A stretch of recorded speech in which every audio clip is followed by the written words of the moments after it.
Kevin Schreiber, President and CEO of the York County Economic Alliance, joins us on jobs and the PPP. We're hearing a lot about that at the moment. We read you several articles this morning about how some of that money went to the wrong places in the first outlet of it, and now Congress is working on a second one. And always glad to have Kevin on the show. It's been a while, but Kevin, great to have you on. Good morning to you, my friend. Good morning, Gary. Great to be with you. Thanks for having me. And a lot of people don't know this, but I'm going to break this. And you correct me if I'm wrong. You used to be part of the WSBA family. Am I correct on that? I was. When the number came up on my phone, I said, I remember that number. I was. That was one of my first jobs right out of college. One of the first iterations in your life. So you're I always remember branded. You were part of my formative years, Gary. I remember seeing you back in early morning there. And that's why your mental growth has been stunted, right? I mean, because I was part of your formative years. And I'm kidding. Anyway, Kevin, great to have you aboard this morning. I know now, as President and CEO of the York County Economic Alliance, man, at different times in which we live, and I know you're out there very concerned about the amount of jobs that have been lost here in the York County area. Talk a little bit about what the York County Economic Alliance is doing right now to try to address a lot of that. And particularly, I know the PPP funds of a great concern. We're seeing stories about some of these big companies that got hold of those, and maybe it wasn't as done as well by Congress and the president as it should have been done. So I'm kind of throwing you about 18 million questions there all in one. I'll let you kind of sort them out, okay?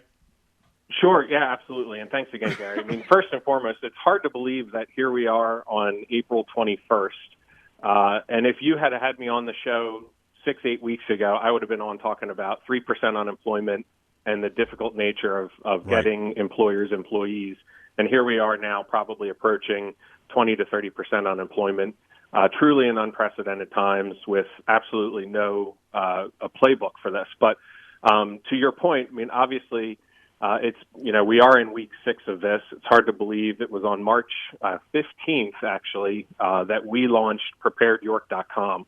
If you go to that site, it was launched over that weekend as it became very evident to us that this was going to have an untold impact on our economy and certainly on our health care.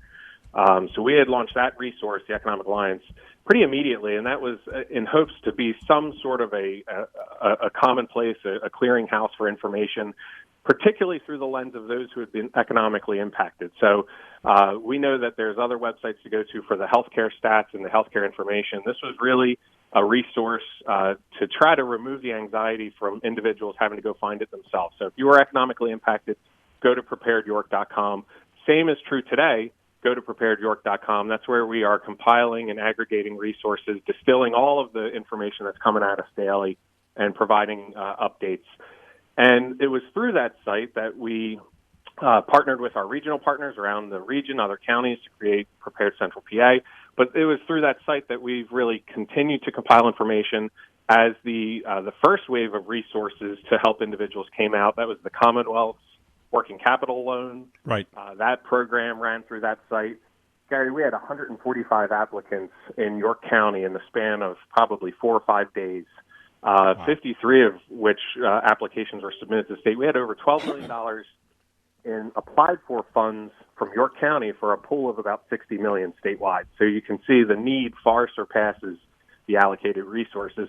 That was the first wave. We're now in the process of closing those loans. We've closed about 15 so far, and that comes back to us from the state, and then we handle the closing.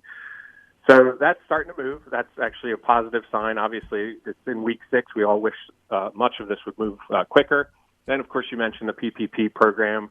Obviously, that was very much some ray of hope to the businesses and nonprofits, as all of them are wrestling with these decisions.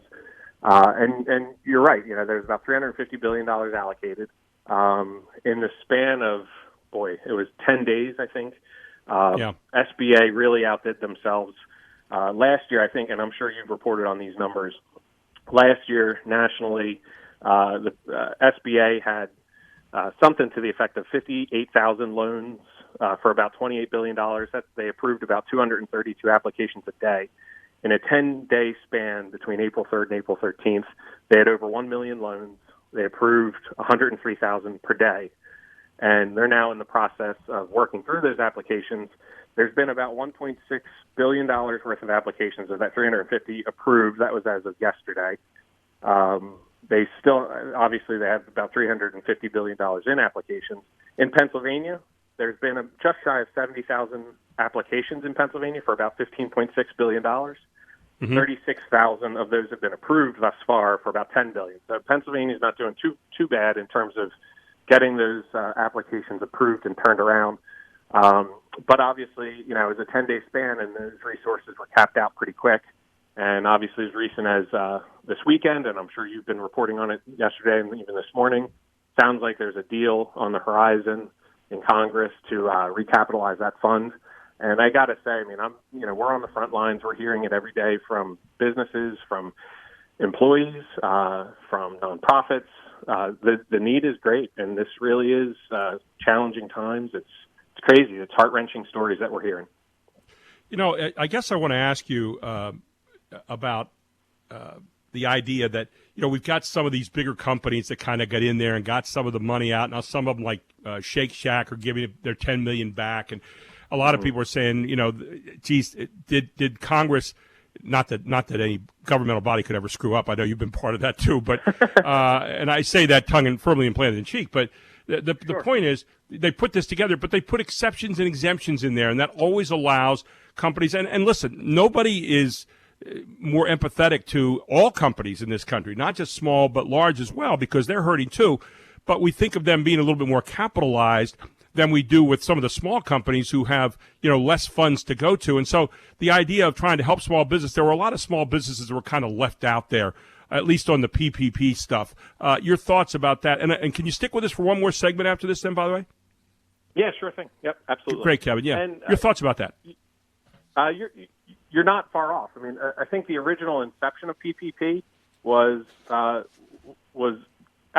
credible. It was excellent. The content of it and the plan for it, I think it was diluted quickly. The original discussions, and of course I wasn't there, but what was being reported was this was going to affect. This would be eligible for companies who had a 50% reduction in sales. So they saw a direct hit in revenue. It was for companies under a certain number of employees. And what we saw happen, which tends to happen in the sausage-making process, is that got whittled away. The total number of employees was increased to 500 or less. It was opened up beyond just a sort of a sales calculation. If your revenue dropped by 50%, now it was just opened up to everyone. Kevin Schreiber, who is the York County Economic Alliance president and CEO